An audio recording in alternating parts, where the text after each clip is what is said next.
안녕하세요. 미국 주식의 럭키 여행입니다. 일드메스 같은 초고배당 ETF는 양도세 해지 또는 해지 용도로 활용하면 좋다. 이런 말을 많이 들어보셨죠?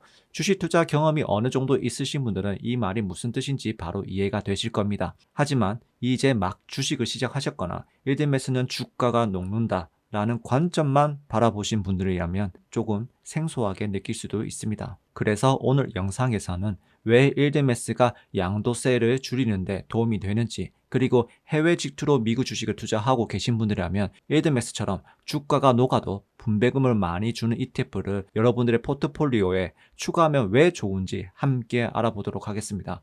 양도세 해지 간단합니다. 내가 내야 할 양도세를 줄이는 투자 전략입니다.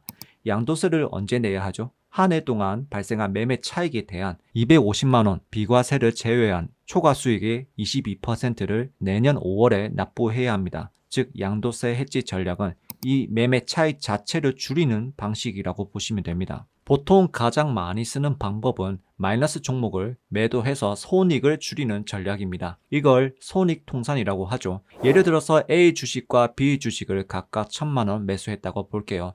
2년 뒤에 A 주식이 125% 수익이 나서 비과세 250만원 제외하면 과세 대상 금액은 1000만원, 여기에 22% 양도세를 적용하면 220만원 납부를 해야 합니다. 근데 B 주식이 마이너스 50% 손실, 즉 마이너스 500만원 손실 난 상태라면 이 종목을 같이 매도해서 손익 통산을 적용할 수 있습니다. 그러면 A 주식 수익 1250만원, B 주식 마이너스 500만원, 실제 수익은 750만원이 되고 비과세 250만원 빼면 과세 대상은 500만원, 양도세는 110만원으로 줄어들게 됩니다. 그런데 만약에 여러분들이 계좌가 마이너스 종목이 거의 없다면 어떻게 해야 할까요? 대세 상승장이나 적립식 투자를 하다 보면 어느 순간 리밸런싱이 필요해지는 시점이 반드시 옵니다. 굳이 주식을 팔지 않아도 되긴 하지만 주가가 너무 많이 올라서 부담스럽거나 현금 비중이 너무 적고 레버리지 투자가 많게 되면 결국 매도에 대한 고민을 하게 됩니다. 이럴 땐 손익통산 방식이 활용하기 굉장히 어렵습니다. 이럴 경우에는 점진적으로 주가가 하방 압력을 받는 일드메스 같은 초고배당 ETF를 활용해서 매매 손익을 줄이는 방식을 사용할 수 있습니다. 물론 일드메스는 구조적으로 주가가 점진적으로 하락하는 특징이 있지만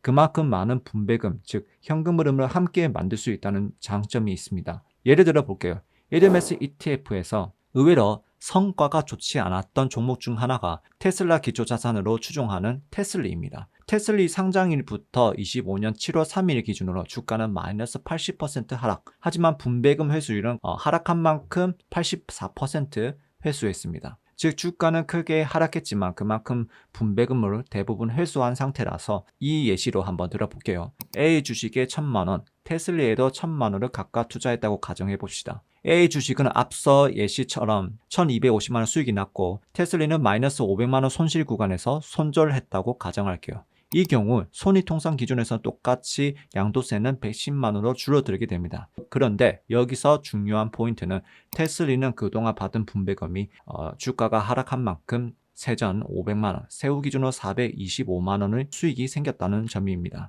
결국 이걸 모두 포함하면 총 수익은 매매 차익이 750만원, 양도세 110만원 빼고 분배금 425만원을 포함하게 된다면 1065만원이 되는 거죠. 양도세도 줄였고 투자 기간 동안에 꾸준히 현금 흐름이 발생했다는 점에서 체감 수익은 훨씬 커졌습니다. 두 가지 시나리오로 비교해보면 차이가 꽤 크죠.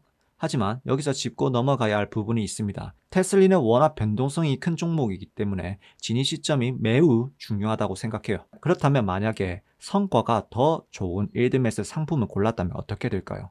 이번에 예시로는 엔비디아 기초자산으로 한 엔비디로 볼게요. 이 ETF는 상장 이후 현재까지 주가는 마이너스 15% 수준이지만 분배금 회수율은 159%에 달합니다. 즉 원금은 조금 녹았고 분배금은 이미 원금을 초과 회수한 상태입니다. 이 기준을 따져보면 양도세를 획기적으로 줄이지는 못했지만 총 수익률은 오히려 더 커졌죠. 자, 보시다시피 일드메스는 어떻게 바라봐야 할까요? 단순히 주가만 보고 주가가 떨어졌네 하고 평가하는 것이 아니라 분배금까지 포함한 TR 수익률 기준으로 봐야 한다는 것입니다. 보통 국내 주식은 원금을 내고 미국 주식은 세금을 낸다는 생각으로 많은 분들이 미국 주식 투자를 시작하게 되는데요. 처음 미국 주식 시작할 때는 많은 분들이 고민하는 게 바로 ISA 계좌, 그 다음에 해외 직투 계좌에 대한 세금 차이일 거예요. IS 계좌는 계좌를 개설하고 3년 이상 유지하면서 내가 입금한 금액 대비 얼마나 자산이 늘어났는지에 따라서